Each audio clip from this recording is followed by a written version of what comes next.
അപ്പോൾ എൻ്റെ അമ്മ വീട്ടിലെ ഡേ ഇൻ മൈ ലൈഫ് കണ്ടാലോ. ഡേ ഇൻ മൈ ലൈഫ് അല്ല, ജസ്റ്റ് കുറച്ച് ഒരു രാവിലത്തെ റൊട്ടീനാണ് കേട്ടോ ഇത്.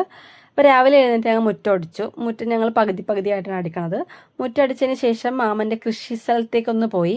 അവിടെ മാമൻ മെയിനായിട്ട് ഇപ്പോൾ കൃഷി ചെയ്യുന്നത് പച്ചമുളകും പിന്നെ തണ്ണിമത്തനോ അങ്ങനെ എന്തോ പറഞ്ഞിട്ടാ, അങ്ങനെ വേറെ എന്തോ 2 കൂട്ടം പറഞ്ഞാൽ മറന്നുപോയി. അതിന് തൊട്ടടുത്ത് തന്നെ നമ്മുടെ അടുത്ത വീട്ടിൽ ചേച്ചിയുണ്ട്. ആ ചേച്ചിക്ക് എന്നെ കാണണമെന്ന് പറഞ്ഞിട്ട് ഞാൻ അങ്ങോട്ട് ചെന്ന്. കാര്യം നമ്മളെപ്പോഴും ചെല്ലാറില്ല, അതുകൊണ്ട് അവർക്ക് കാണണമെന്ന് പറഞ്ഞുകൊണ്ടിട്ട് ജസ്റ്റ് പരിചയപ്പെടാൻ വേണ്ടി ചെന്നതാണ്. അപ്പം അമ്മയും ഉണ്ടായി കൂടെ. അങ്ങനെ വർത്താനമൊക്കെ പറഞ്ഞു കഴിഞ്ഞിട്ട് ഞങ്ങൾ വീട്ടിലേക്ക് പോയപ്പോൾ മാമൻ പറഞ്ഞു അവിടെ നിന്ന് കുറച്ച് കാന്താരിമുളക് മൂത്ത നോക്കി പറിച്ചെടുത്തിട്ട് പോകാൻ പറഞ്ഞു. അങ്ങനെ വയലറ്റ് കളർ ഉണ്ടായിരുന്നു, പിന്നെ പച്ച കാന്താരി ചുമന്നതായത്, അതൊക്കെ പറിച്ചുകൊണ്ട് പോന്നു. ഇപ്പോൾ ഇതെൻ്റെ 4ാമത്തെ അമ്മായിയാണ്. അമ്മായി അവിടെ നിലക്കുവാണ്, ക്യാമറയിൽ ഫേസ് ചെയ്യുന്നുണ്ടായില്ല കുട്ടി. പിന്നെ ഞങ്ങൾ പല്ല് തേക്കാൻ വേണ്ടി പോയി. ബ്രഷ് ഇല്ലാത്തത് കൊണ്ട് ഞാനിപ്പോൾ അവിടെ ചെന്നാലും ഉമ്മിക്കരിയിട്ടാണ് പല്ല് തേക്കുന്നത്. അതിപ്പോൾ എല്ലായിടത്തും അങ്ങനെ ആയിരിക്കുമല്ലോ, എല്ലാ അമ്മ വീട്ടിലും എല്ലാവരും പോകുമ്പോൾ. അങ്ങനെ ഞാൻ പല്ല് തേച്ചുകൊണ്ടിരുന്നപ്പോൾ കണ്ണൻ വന്നു. അവൻ്റെ കയ്യിൽ ബ്രഷ് ഉണ്ട്, പക്ഷെ എന്നാലും അവൻ തേക്കുന്നത് ഉമ്മിക്കരിയിട്ടാണ് കേട്ടോ. പിന്നെ നമ്മുടെ മിന്നു കോഴിക്ക് തീറ്റ കൊടുക്കാൻ വേണ്ടി പോയി.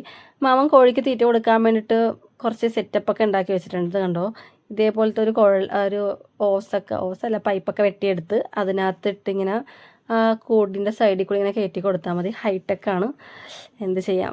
മിന്നുവാണ് കോഴിക്ക് തീറ്റ കൊടുക്കുന്നതും കോഴീനെ നോക്കുന്നതും അങ്ങനെയല്ല അവളാണ് ചെയ്യുന്നത് എന്ന് ഞാൻ ചുമ്മാ പറഞ്ഞ കേട്ടോ. എല്ലാവരും നോക്കും. പിന്നെ അവരും പല്ലേച്ചു, മകളും മിന്നും കണ്ണനൊക്കെ പല്ലേച്ചു. അതിന് ശേഷം തൊട്ടപ്പുറത്തുള്ള എൻ്റെ മാമൻ്റെ വീട്ടിലേക്ക് പോയേ. അവിടെ ചെന്ന് അമ്മായി എന്ത് ചെയ്യണമെന്ന് നോക്കാൻ വേണ്ടി പോയപ്പോൾ രാവിലത്തെ തലേ ദിവസത്തെ ഇറച്ചിക്കറി ചൂടാക്കാൻ വേണ്ടി അടുപ്പത്ത് വെച്ചിട്ടുണ്ട്. പിന്നെ ചോറെടുത്ത് വെച്ചിട്ടുണ്ട് പുറത്തേക്ക്. അത് കഴിഞ്ഞിട്ട് അമ്മായി ഇതേ പുട്ടിനുള്ള പയറൊക്കെ വേവിച്ച് വെച്ചിട്ടുണ്ട്. അമ്മായിക്കും ക്യാമറയൊക്കെ ഫേസ് ചെയ്യാൻ നാണം. അങ്ങനെ അമ്മായി ഇതേ പയറുണ്ടാക്കാൻ വേണ്ടിയിട്ടുള്ള സവാളയൊക്കെ അരിഞ്ഞുകൊണ്ടിരിക്കുവാണ്.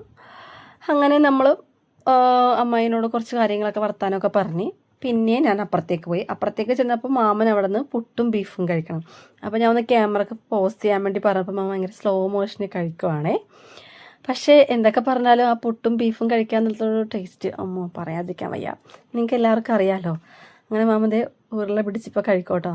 പക്ഷെ ഇപ്പോൾ കണ്ടിട്ട് എനിക്ക് കൊതി വരുന്നു. പിന്നെ നമ്മൾ അടുക്കളയിലൊക്കെ ചെന്നു, കഞ്ഞിയൊക്കെ തിളക്കുന്നുണ്ട്. പിന്നെ അവർ കരൾ കറി വെക്കാൻ വേണ്ടി പോണു. അങ്ങനെ കരൾ കറിയൊക്കെ വെച്ചു. അമ്മയും മാളവും കൂടിയൊക്കെയാണ് എല്ലാവരും കൂടി. അങ്ങനെ കരൾ കറിയൊക്കെ റെഡിയായി. പിന്നെ ഞങ്ങൾ ബ്രേക്ക്ഫാസ്റ്റ് കഴിക്കാൻ വേണ്ടിയിരുന്നു. ഞാൻ അപ്പുറത്ത് ഉള്ള മാമൻ്റെ വീട്ടിൽ പോയിട്ട് പുട്ടും പയറ് കറിയും മീൻ വറുത്തതും ഇറച്ചിക്കറിയൊക്കെ എടുത്തിട്ടുണ്ട്. മാളൂൻ്റെ ഒക്കെ എടുത്ത് പോയി. അങ്ങനെ ഞങ്ങൾ 3 പേരും കൂടി ഇരുന്നാണ് ഫുഡൊക്കെ കഴിച്ചത്. ഞങ്ങളവിടെ എപ്പോൾ ചെന്നാലും ഞങ്ങൾ എല്ലാവരും കൂടി ഇരുന്നാണ് കേട്ടോ ഫുഡൊക്കെ കഴിക്കാറ്. അങ്ങനെ ഫുഡൊക്കെ കഴിച്ചു.